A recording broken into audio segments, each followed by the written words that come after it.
నిర్మల్ జిల్లా బయంసాలో విద్యార్థులు రోడెక్కారు. Fee reimbursements, scholarship నిధులను తక్షణమే విడుదల చేయాలని డిమాండ్ చేస్తూ ఏబీవీపీ ఆధ్వర్యంలో విద్యార్థులు ఆందోళనకు దిగారు.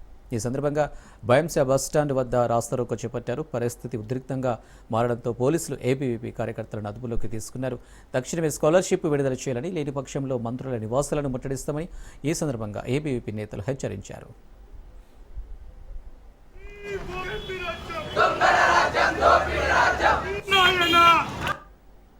రాష్ట్ర వ్యాప్తంగా ఈరోజు చేపట్టినటువంటి మా ఉద్యమం పెండింగ్ ఉన్నటువంటి స్కాలర్షిప్లను 800 కోట్లు అయితే ఏదైతుందో ఆ స్కాలర్షిప్లను నింపుకు నీరెత్తినటువంటి సీఎం రేవంత్ రెడ్డి ఇప్పటివరకు విద్యార్థుల పట్ల పట్టించుకోకపోవడం, అలాగే కొన్ని అంటారు 600 కోట్లను వెంటనే విడుదల చేస్తామని చెప్పింది.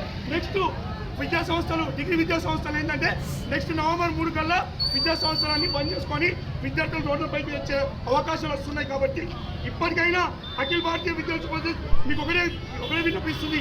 మీరు ఏదైతే పెండింగ్ ఉన్నటువంటి స్కాలర్షిప్లను వెంటనే విడుదల చేయాలని, అలాగే విద్యార్థుల రోడ్లపైన తెస్తే అఖిల భారతీయ విద్యార్థి పరిషత్